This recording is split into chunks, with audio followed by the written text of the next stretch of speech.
Okay, here's the Roman Catholic Church. Here's the plenary. You know that word plenary? In a conference, there are plenary sessions. That means everybody's there. So this is a plenary indulgence. What's an indulgence? They believe in the treasury of merits, and that if you're a saint, all of your extra goodness that you had to get to heaven goes into a bank, treasury of merit.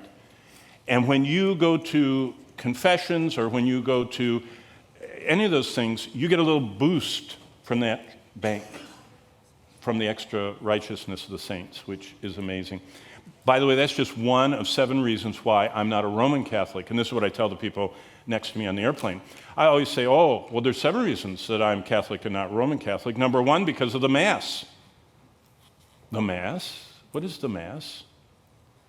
They take a piece of bread, flour and water and salt, unleavened. A priest will take it and he goes like this. Hoc est corpus meum. Now he says a lot more. He chants it and everything. Hoc est corpus meum. Hoc, this, corpus, body. Est is meum, my. This is my body. That's the Vulgate for what Jesus said. This is my body, which is broken for you. What the Catholics have been taught is, more Latin, ex opere operato, which means out of the operation comes the operation, which you know what that means? If you just take that and lift it and say those words, it turns into the body of Jesus Christ. Do you know what Mass is? You're actually getting the body of Jesus that a priest, by quoting 4 Latin words, changed from flour, water, and salt to the body of Jesus. That's what the Mass is. They call it a bloodless sacrifice. That Jesus was crucified again. Right then when he does that. Have you ever heard the English term hocus pocus? You ever heard that? Like in Disney movies where they go hocus pocus? What does that mean? They're doing a little hocus pocus. Where does that come from? For centuries in Europe, every child had to go to Catholic church, and they stood there, and they saw a guy in a robe go hocus corpus meum, and he changed something they knew into something supernatural. That's the term hocus pocus. They just didn't say all the words. That's what Romanism is. It's this whole system that was devised around Mary as you know what she's called by the Pope you just saw? The co-mediatrix. What is mediatrix? It's a female mediator. A female mediator. Remember Semiramis? Remember the Queen of Heaven and all that? They've got to have, to go with everything, you've got to have a female co-mediatrix. So Jesus needs Mary. Then you have tradition. All the tradition, which is all the candles and beads and prayers and schedule. Lent. Lent is not in the Bible. It's a tradition they got. Sacraments, purgatory. Purgatory is from Maccabees, where it says we'll offer prayers for the dead. And then just paganism. So instead of talking about the error, let's talk about the truth. What does Jesus say in Matthew 7? Remember, longest sermon, first sermon, how to get in the kingdom, how to please God, Sermon on the Mount. His second sermon, just about as long, is about the future, which we're looking at. Jesus said in Matthew 7, there's a wide road, which we would call religion. There's the narrow road, which he called salvation. If you're on the wide road, you're born, headed toward death. If you're on the narrow road, you're headed to life. If you're on the wide road, you got a lot of company. If you're on the narrow road, Jesus said, few find it. Many are going the wrong way. Remember the canoe thing I told you? You get turned around and they're all saying, you're going the wrong way. On the wide road, you trust in your human achievement. That's all religions. You know, you're knocking on doors or doing the 5 pillars of Islam or following the sacramental thing. True believers rest. Now look at the difference. Human achievement is what I do. Divine accomplishment is what Jesus once and for all accomplished. Really different. Totally different. My salvation is by my works, and I hope, I can outbalance my bad stuff. And Romanism says, but if you don't, there's a place you can go and to purgatory, and you still can make it. Isn't that a great deal? So you can live like you want and die and then go to that place and burn off the stuff and still make it to heaven. You have the best of both worlds. See what Satan, his lie, that is now the largest form of Christianity in the world? The other side is salvation is by grace. It's a gift we don't deserve and we can't pay for, and it's only received not by trying harder, but by faith, that you reach out by faith. The wide road, religion, is the heart of all religions. That's why the Pope can find commonality with everybody. There is no religious group on earth that has not found a way to the Pope at Assisi. All religions have that human merit thing, earn in your own way. But salvation, neither is there salvation in any other, for there is no other name under heaven given among men by which you must be saved, right? Acts 4:12. What is that? That's divine revelation. Salvation is only coming from extraterrestrially, from outside this world, from God, in this message we call his word, the Bible. I was born on the broad way, that old way. I have to be born a second time to be on the new way. I do nothing to go to hell. Just follow your instincts. But I have to call on the name of the Lord to get onto the narrow way. On the broad way, I have to pay in full for my sins. On the narrow way, my sins are already paid in full by Christ. And that's why I was telling someone on the break, they have a friend who's not sure if they're saved, they think they lost their salvation. I said, if I lose my mug, see my mug? Did you know if I lose it, do you know what that means? Something very clear. I had it at one time. You can't lose something you didn't have.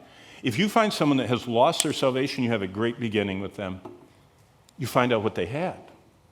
And then you find what's defective in their understanding of what they had. Usually, it's in one of two areas. Either they don't understand justification, Christ becoming sin for us, or they don't understand sanctification, the whole process of me through grace denying ungodliness. So the broad way, you do nothing, you go with the flow, you end up thrown in the lake of fire. The narrow way, you listen to God's word, you believe, you call out, you reach out to the one that's an arm's length away, you have a change of mind, and by faith you get forever forgiven and secure.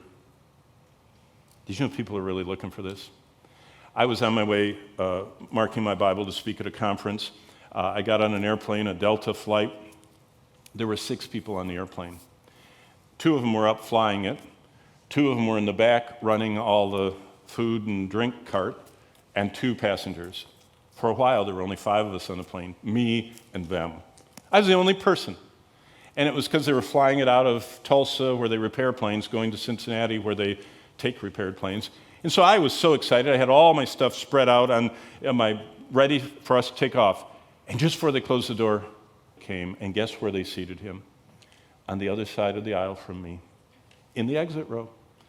So I slightly turned in my chair, because I didn't want to talk to him. As soon as we were off, I put all the trays down, put my Bibles and my pens and my notebook, and I was studying away. And as soon as we took off, he reached up and went, with that little button they pushed, and the stewardess, both of them came and said, "Can we help you?" He said, "Yes, could I have one of those little $3, the alcohol they sell? They're like syrup bottles at Cracker Barrel. They're about that big." Down that thing. I'm working away and studying. He hit the button again. "I want another bottle." Down went another one. Well, after 2 of those bottles, he got really happy in his seat. And he's sitting in the middle of the other side, and I'm over there studying the Bible, and he says, "Hey, what are you doing over there? We're the only ones on the plane." I didn't turn. I said, "I'm studying the Bible." Went right back. He's over there. He goes, "I have a question for you if you study the Bible." So I put my finger where I was in the Bible, and I turned and looked at him and gave him the look like, "Don't bother me. Leave me alone. You're drinking too much. I wish I wasn't sitting across from you." I didn't say any of that, but I felt it. He said, "My Hispanic housekeeper, every time I see her," so you know what I learned? He's wealthy. He has a housekeeper that's always in the house, keeping the house, cooking, watching the kids, so I was telling a lot about his socioeconomic status. He said, my Hispanic housekeeper only says one thing to me. Every time she sees me, she says this. And he looked right at me. He said, she says to him, you go hell. I said, what? Now it's interesting. I looked at him, I said, what? He said, my Hispanic housekeeper says the same thing to me. Every time she sees me, you go. He said, she doesn't speak English. He said, that's all she knows. You go hell. And I went, that was an easy question. I had my hand on my Bible, and I looked at him, I said, it's because you are. And I turned right around in my chair and went right back to studying the Bible to get ready for my conference for about 30 seconds. And then I felt it. The Holy Spirit hit me with a baseball bat. And what I thought is, I'm sitting here, and they seated him next to me across the aisle.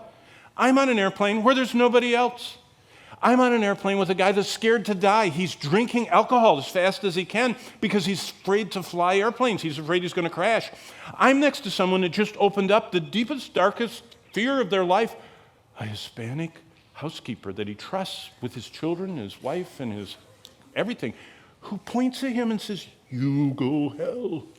See, she was an evangelical Hispanic housekeeper. She tried to lead the people she worked for to Christ. But she didn't speak English. You don't have to speak English to witness people. Just say, you go hell, They get it. And he said, so I said, wow. I turned after I got hit by the Holy Spirit. And I just undid my seatbelt and came over and sat on the arm of his row, and I went through the Romans road with him.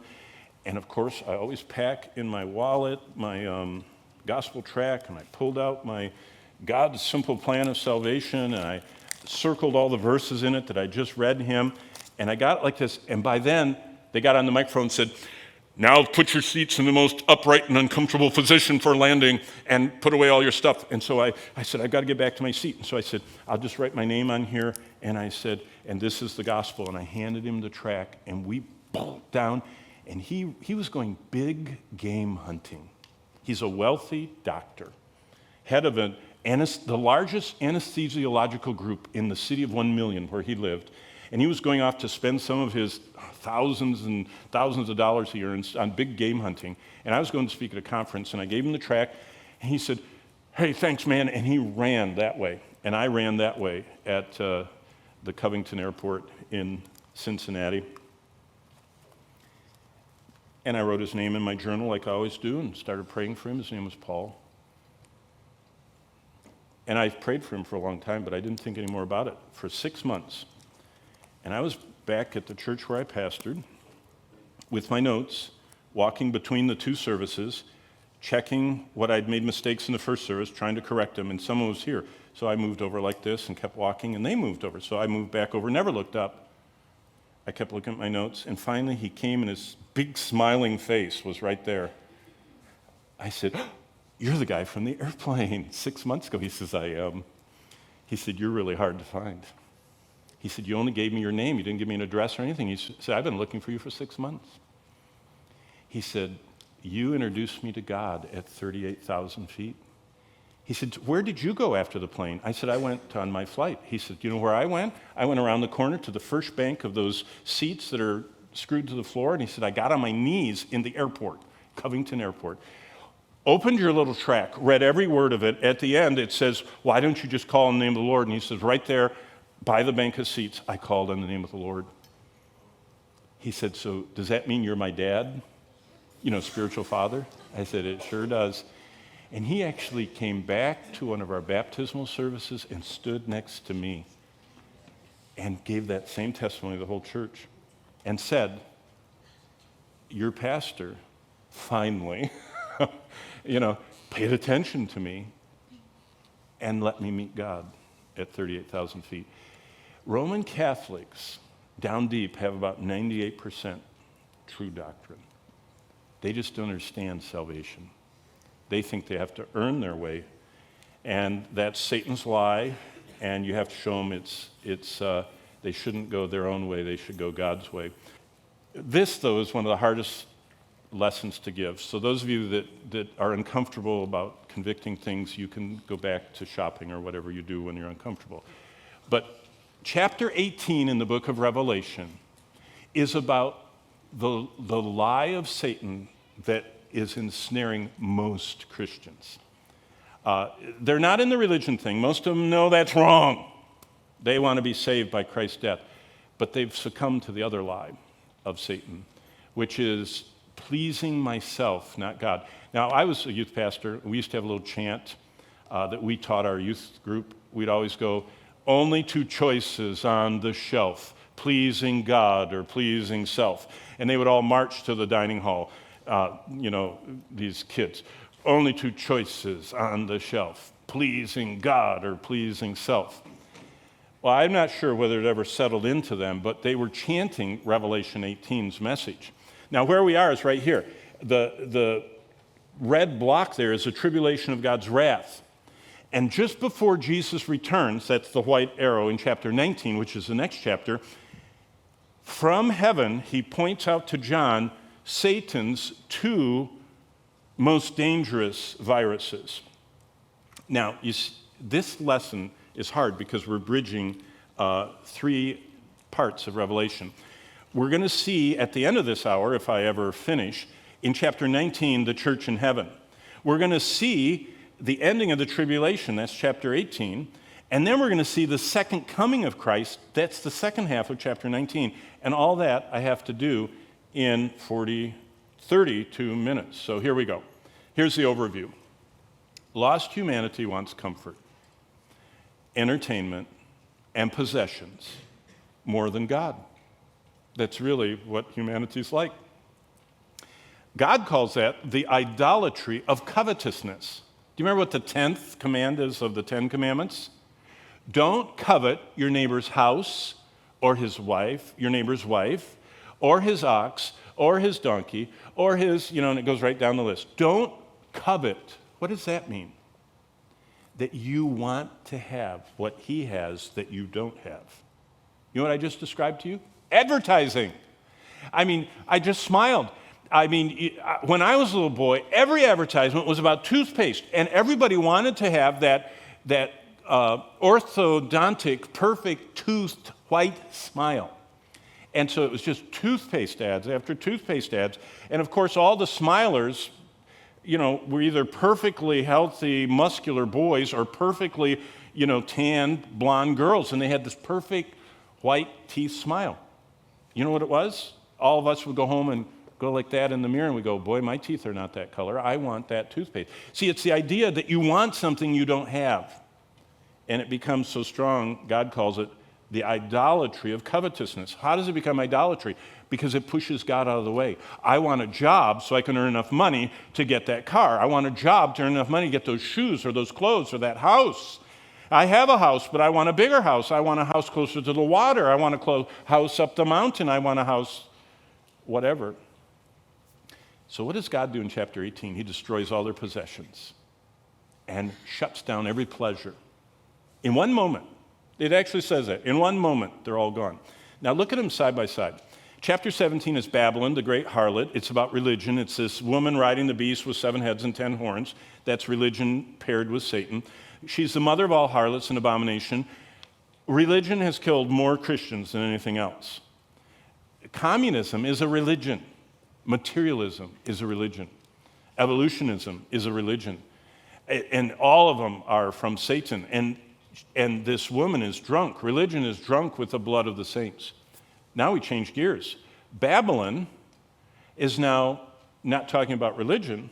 In chapter 18, Babylon is talking about materialism. And now it's about the kings and the merchants and what they trade in, and the whole chapter is about stuff and pleasures and everything else. So what we have is Satan's 2 deadliest offers. In chapter 17, he offers religion. In chapter 18, he offers materialism. And Jesus commented on this in Mark 8. What profit is it to a man if he gains the whole world, has all the possessions and all the pleasures and all the everything, and loses his soul? And what can you give in exchange for your soul? That's what religion's about. Can you do enough to buy your soul back? What was the blessing to the early church? Well, they were living in a time of great disparity between socioeconomic classes. Most of them were poor. Everybody they saw in power was rich and powerful. And so what they saw here is, instead of spending their life wishing that they could have what all the rich and famous have, they had Jesus. They had endless life. They had forgiveness. And they could live in this dark world with Jesus as all they needed. And by the way, where they lived, that map, that was the most materialistic, ostentatious part of the Roman Empire. I told you, they have more gigantic temples there than anywhere else in the Roman world. And they were living in the middle of it. And so what John, who's writing Revelation, had already written was a letter to the same area. 1 John chapter 2. And John says, don't love the world, this whole system of Satan. The things that are in the world, don't love those either, because they're all going to burn up. And so basically this chapter is, are you living for what will never burn up? What are you putting in your cart? Your little Walmart cart that you're going to dump out in front of Jesus Christ, all of your life you lived with all the sins removed. It's just what you did that wasn't sinful. How much of what we did with our time is not going to burn up? That's what this whole chapter is about. So let's walk through, starting in verse 1. After these things I saw another angel coming from heaven with great authority. Now look at these angels. The earth was illumined. See, angels exceed anything we can understand. I mean, this angel, which is probably one of those that stands in the presence of God, what happened to Moses after just a little time on the mountain? He started glowing. This angel's always facing God. And he glows because, look, he's so powerful that it's just like a giant torch coming down. And he cries with a loud voice, saying, Babylon the great is fallen, has become the dwelling place of demons, a prison for every foul spirit, a cage for every unclean and hated bird. Now look at verse 3. All the nations have drunk the wine of the wrath of her fornication. What did the Lord say through James in chapter 4? Whoever loves the world becomes God's enemy. And he says, you adulterers and adulteresses, know you not that friendship with the world is enmity with God? Did you catch what James, the brother of Jesus, the first pastor of the church in Jerusalem, the first New Testament book, what James says to Christians? If you love the world, you're an adulterer and adulteress from God's perspective. Look at this verse. Her fornications, the kings of the earth have committed fornication with her, and with the merchants of the earth have become rich through the abundance of her luxury. What it's saying is, spiritually, to love the world more than God is, in his sight, like sexual immorality. Only it's the immorality of idolatry. That's why Paul said, I wrote at the bottom in little letters, Colossians 3:5, therefore put to death your members which are on the earth, fornication, uncleanness, passion, evil desire, and look at this, covetousness, which is idolatry. Remember I told you that this is the top shelf of life, that's where God is, like my pen is like God. Do you know what we do? We keep a lot of stuff on the top shelf. They're not more important than God, they're just the same. That's idolatry. Because what it does is it pushes God out of being the sole most important. That's what God is. And things crowd him out. By the way, someone said you want to send me a note. You can send me a note on Facebook. That's my name. You'll know it's my page because Bonnie's face is on my Facebook page. And that's our YouTube channel. Some of the rest of you asked me about justification and other stuff. I have a video on every one of them. But Satan's two deadliest agents are this. Religion, making my own way to God. Materialism, wanting stuff rather than serving God. It's so simple. And God says, don't love the world, don't want stuff more than me. But look what Jesus says. Look at verse 4. And I heard another voice from heaven saying, come out of her, my people. You say, isn't this just for the second coming? 100-pound hailstones just dropping? Why is the voice telling somebody to come out of Babylon? Well, what's interesting is, despite all of Satan's power, despite all of the Antichrist power, people are still getting saved. There are unmarked people somehow still living on earth. Number one, that's first thing. How do we know that? Because the people that survive the tribulation, that don't get incinerated at Armageddon, that are believers, are separated, Jesus said. Remember the sheep and the goats judgment Jesus talks about? That's chapter 25 of Matthew.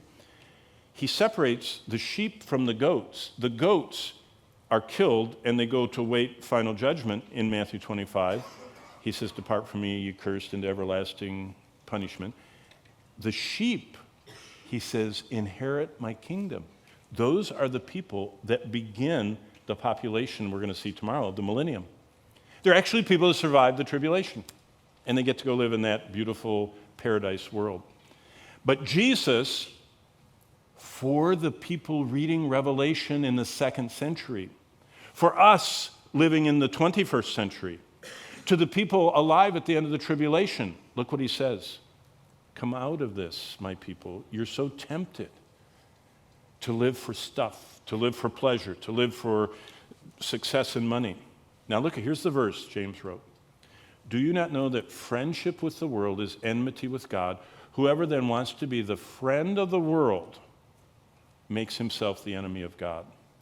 Satan always wants to tempt us to love the three things that God hates. Look at what John said. Do not love the world or anything in the world. If anyone loves the world, the love of the Father is not in them.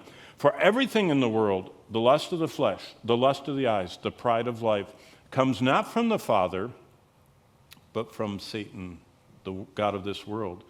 And the world and its desires pass away, but whoever does the will of God lives forever. Now there's the key. Born-again Christians do the will of God. That's what Jesus said. He said at the judgment, the people that say we were Christians, and he said, you're not Christians. He said, because you never did the will of my Father in heaven. Is that a gospel presentation you use? Do you know what salvation is? Do you know what you're offering people? Do your own thing or do God's thing? Salvation is when you turn from how you were born, going your own way, and you turn by faith.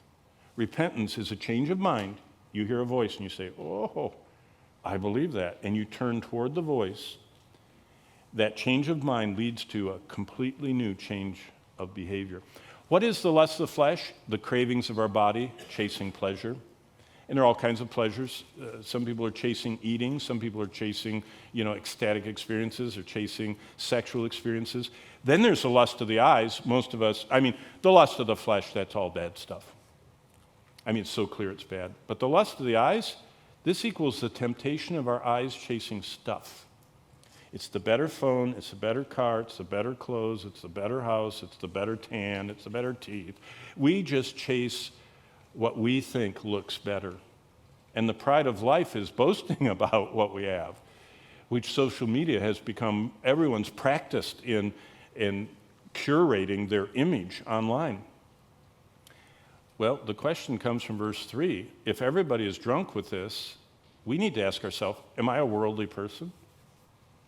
That's a legitimate question from what this verse says. Yes, sir? What's the difference between jealousy, envy, and covetousness? What's the difference between jealousy, envy, and covetousness? Jealousy is me not liking that you have something. I'm jealous. And there's a good side of that because God is jealous. So there's a perfect form. Envy is a cousin of that. It's just envious that it's so easy for you and you're so smart, you're so athletic. What's the third one? Covetousness, the Bible defines in Colossians 3:5, is when my desire for things becomes an idol. What is an idol? It's something that I put on equality with God. What does God say he deserves? Matthew 6:33. Seek first the kingdom of God. What did the people in Ephesus not do? They no longer loved him like they used to. So God says, I want the most attention, the most desire, the highest, most important place in your life. We get saved, boom, he's there. And we start adding. And so covetousness is idolatry, where something takes God's place. Now, in the Old Testament, idolatry is idolatry, and they set up idols. But why did they set up idols? The gods all promised them something. What did Baal promise? Remember, Baal is Tammuz only for the Phoenicians. And the Jews were always struggling with Baal. What did Baal promise? Baal gave two things. He was the god of thunder and rain, so he'd help your crops, your sheep, your herd. He would rain, and they would have water and grass. He's also the god of fertility. And so he gave them sexual desires. In fact, all the Baal worship was going to a grove of trees where there were sacred women and men where you could have any kind of sexual thing you wanted for free to honor Baal. Do you see why the Jews were always running over to the worship of Baal? It was free, literal pornography, not visual, literal. Free. In that grove. And that's what Baal offered. And so that idol offered them prosperity with their business and sexual desire. Covetousness, though, in the 10th commandment, and so probably back to where you were, the 10th commandment is, covetousness is where you have something better than me, and I don't like it that you have it, and I don't have it. So I want it so badly. In fact, there's a form of covetousness that I don't even want you to have it.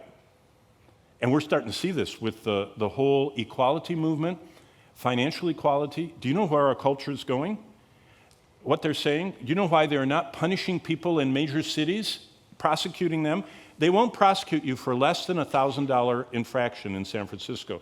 That means you go in, you break the window, you steal $995 worth of stuff, and the police stand there and say, as long as it's under $1,000, there's nothing we'll do.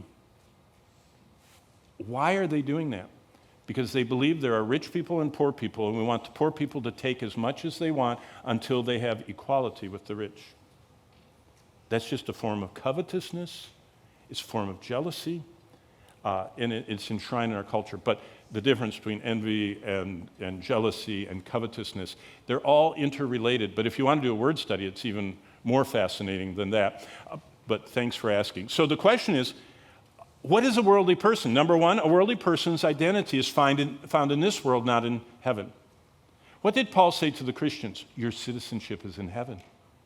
You should be looking for Christ from heaven. Secondly, a worldly person, they use amusement, entertainment, and pleasure seeking to escape real life. You ever met people like that? They never get around to doing what they're supposed to do. You know, their life is falling apart, their house is falling apart, everything is falling apart, and they're always amused. They're kind of the basement gamers that the roof is leaking and they never do anything. They put a bucket there and let it leak. They're worldly. They escape the responsibilities of real life. Beyond that, a worldly person will use their work, now you'll see this in church, their career, and even daily life as a way out of spiritual responsibilities. They say, I can't go to that Bible study, I've got to work. Well, let me ask you why you're working. Are you working for food and raiment and be content, or are you working to have a brand new car and a much nicer house? Did you know what the American dream is? That we should all have financial security and financial success, and we should all have the best house. We should all have the best car. We should all have the best education, and we should do anything for our children to go to an Ivy League school and have everything. Do you know what worldliness is? Allowing the pursuit of the American dream to push out our spiritual responsibilities. I have a responsibility to the God of heaven to share his word in this world. I have a responsibility to the God in heaven to read his word. I have a responsibility to pray without ceasing to him. I have a responsibility to share his word and disciple my family and nurture my wife and to serve him all of my days. And I work a job to earn money to keep doing that. That's a Christian. A worldly person says, I can't get involved in church. I can't help in the nursery. I can't help in youth group. I can't start a small group. I've got to work. I'm going to, and they endlessly When John Wesley was interviewed in 18th century England, he said that he earned 10 British pounds a year. That was his salary, 10. And he said he earned 100, that's right. He earned 100 pounds a year, and he lived on like 60 or 80 of them and gave away 20. So he lived on less than he earned and gave away to poor people in the church 20%. He wasn't legalistic. He didn't give 10, he gave 20. Later in his life, after he wrote thousands of hymns and became globally known, someone interviewed him. They said, "How much do you earn now?" And he says, "Oh, I earn 1,000 pounds a year, 10 times more than I used to." He said, "I still live on 60 to 80 pounds a year." And he said, "I give away the rest." You know what we would say about that? You're crazy. You should be socking it away so that you can live on a golf course in Florida and have a boat with a dock right up to your house. Did you know there's nothing wrong with golf courses, Florida, docks, or boats? But if it's a way out of spiritual responsibility, what he said is, if I have more money, I'll have more houses, I'll have more stuff. And he said, I won't be able to do my responsibilities to God. That's why everyone's heard of him. Because he gave up what he couldn't keep. Remember what Jim Elliot said? To gain what he'll never lose? Is that where you guys are? Because boy, what you're deciding at 18 and 19 is going to stay with you. Number 4, a worldly person's schedule is tied to their social life, their party life, their personal calendar, their recreations, not to God. They don't, first of all, figure out how. I remember when Bonnie and I went to school, I took 20 credit hours a semester. We both worked full time.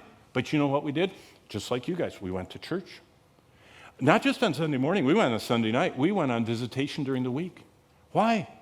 Because we had responsibilities to God. And I might get an A- or a B+, but the goal of my life was not to wear a ribbon and be a valedictorian. It was to please God. You go, but my parents want me to get academic honors. Great. You're smart. You should get them. Does it push God out? Do you think that after college you're going to start serving him? After your career you're going to serve him? A worldly person's life is tied to their finances, their wealth, their possessions, not to God in his word. You ask people what their goals are. Most of them are tied to financial things. Oh, they want to be independent, and they want to be, they want to have enough money, and they want to have, and it's all financial. You ask them, where's God fit in all these financial goals? In fact, that reminds me, these are the top billionaires. Can you see them there? Bezos, Musk, they're always going back and forth. Gates, Zuckerberg. Zuckerberg has gone past Gates now. Larry Ellison, from Oracle, and Warren Buffett, Berkshire Hathaway, and Larry Page from Google, and Sergey Brin from Google, and Ballmer from Microsoft, and Waltons. Look at all the Waltons there. We're fascinated with these people. And yet God says, the rich and famous always tempt us. He said, don't desire to be rich. It'll pierce you through. He said in 1 Timothy, with many sorrows. So Revelation 18 is all about the deadliness of idolatry. What is idolatry? Making a good thing the ultimate thing. Now we change to chapter 19. Remember I said we're switching between gears here? This is Christ's return that marks the end of human history. This is how the world thinks it's going to happen. This is not how it's going to happen. But I always use the graphic because that's how the world thinks it's going to happen, and it gets their attention. How it is going to happen is this. Lost humanity has rejected their Creator and Redeemer, so Christ the King returns as judge. And for 1,000 years, Jesus keeps his promises. He shows what he can do in renewing the earth. But nearly all of humanity rebels against him. You understand that? Do you know what the millennium is? Jesus is on earth for 1,000 years. He's actually ruling with a rod of iron. You don't come to the meeting, no rain. You rebel against me, kill you. That's the millennium. The earth is like Kauai, the Garden Island, out in the middle of 6,000 miles from our coast. The whole earth is like that. The whole earth is like living in a tropical paradise. Rod of iron. You know what they all do at the end? All but the saints who camp around the temple of God in Jerusalem. Everyone else rebels. And it says the whole world marches and God consumes them. Well, that's tomorrow. When the world passes away, John describes in Revelation 19, 1-6. Here's what he says. In verse 7, Jesus has got us all ready. This is coming up to his, all the hallelujahs are what I just went over, but we can't read all of them. You can read it. Let us be glad and rejoice and give him glory, for the marriage of the Lamb has come. His wife has made herself ready. At this point, what are we seeing? We're seeing the church plus all the Old Testament saints. You say, wait a minute, how do you know that? Because what did Jesus say in Matthew chapter 8? He told the apostles when they went out witnessing that people were going to come to Christ beyond Israel from the east and west and north and south, and when they get to heaven, they're going to sit down at a banquet. Did you catch what Jesus said? Where Abraham, Isaac, and Jacob, Jesus said, are already seated.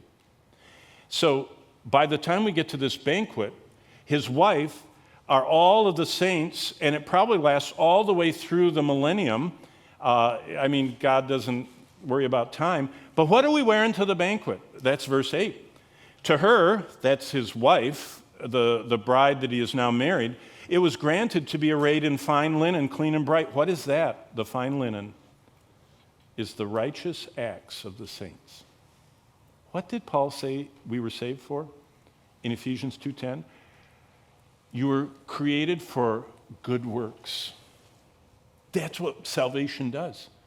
The way you know you're saved is not because you do good works, but you do good works because you are saved. It's the byproduct of God living in me. When God lives in me, look what comes out. Love, joy, peace, gentleness, goodness, kindness, meekness, temperance, faith. Basically, our progressive sanctification. Forever, everyone is going to see how much of our earthly life God sanctified. And you know what it says in 1 Corinthians 3? Some people are going to really be sad because they did not cooperate. And Paul said they suffer loss. They lose all their rewards. They're still in heaven, though, but they suffer loss. Now look at verse 11. Jesus sees the ultimate triumphal entry by Jesus. Now, John had seen this. Every Roman had seen this. The emperor, whenever he came, he always came at the head of his army, and all of his booty and trophies and prisoners were behind. He rode in front in a chariot with white horses, and he was wearing the whole regalia. That idea is exactly the picture that John has. I saw heaven open, behold, a white horse, just like in the triumphal arrival of the emperor. And he who sat on him was called Faithful and True. Instead of being the Roman emperor, it's the faithful and true one. In righteousness he judges and makes wars. His eyes are like a flame of fire. On his head were many crowns. Crown him with many crowns. He's the King of Kings. He had a name written that no one knew except himself. He was clothed with a robe dipped in blood. You go, what is that? Oh, now we go back to Isaiah. Remember I said there are 404 verses in Revelation and 800 allusions? That comes from Isaiah 63. It says that Jesus comes to Armageddon after passing through Basra, where he slays the armies there, and it says his robe is splattered with blood. That sounds really gross. It's a picture of Jesus being the wrathful King of Kings, his robe dipped in blood. Now, I know we would rather say it's because he redeemed us, but the context and the prophetic implications is he's marked with the blood of his enemies that he talked about he would do. And his name is called the Word of God. Basically, we could say this. Here comes the judge. Remember I told you last week that the whole Bible can be outlined in three parts? The Creator, the Redeemer, and the Judge. The Creator is Genesis 1 and 2. The Redeemer is from the fall of mankind in chapter 3 all the way through Revelation 5 when we're around the throne. And from 6 on, the Judge. But he doesn't show up till here. And verse 17 says, I saw an angel standing in the sun. He cried with a loud voice to all the birds in the midst of heaven. Where is this event taking place? The Armageddon place. What's Megiddo? Megiddo is the best bird watching spot in the world today. 60% of all migratory birds fly over the valley of Megiddo every year. Did you know that? Read National Geographic. They all camp there with their big cameras because 60% of all European, Asian, and African birds that migrate fly over Megiddo. That means all of the migratory carrion, the ones that eat dead bodies, are already flying over. So what does the angel say? To all the birds that are already migrating and flying over in the midst of heaven, come and gather together for the supper of our great God. Armageddon is the destruction of hard-hearted humanity that have gathered in rebellion against God the Son. Now, by the way, this is not to be confused with the other event. The rapture is the transformation of saints, with saints taken to heaven. There's no judgment on earth. Jesus said through his apostles that it could happen at any moment. It's not in the Old Testament. There are no signs for it. It only involves believers, and it comes before the wrath. That's what Revelation 4 we saw, and 1 Thessalonians 4, and 1 Corinthians 15, and all that. Here's the second coming. There's no transformation of anybody. The saints are already saints, and they're already coming with him, clothed in their white robes. The earth is being judged. It's exactly following predicted events. It's exactly predicted, this event, with the melting and everything and the splitting of the mountains in the Old Testament. And every human being on earth is touched by the second coming. And it ends the wrath of God on planet Earth. You know, that is so clear that Martin Luther, our friend, the reformer, who lived from 1483 to 1546, this is his most famous quote. I have but 2 dates on my calendar, today and the day Jesus returns. And I live today completely focused on the day he's going to return. That's why he got so much done. 1 Corinthians 3 reminds me of the fire. When I used to be your age, I would go to Burger King, and they used to let you see them make the hamburgers, and there'd be one end where the people would throw the burgers on the little moving cooking surface, and there would be fire. They called them, flame cooked. And you'd watch that, and at the other end of Burger King, everybody standing at the counter watch this, would be people wearing gloves, and they had buns in their hands, and they would just catch the patties as they came off the fire.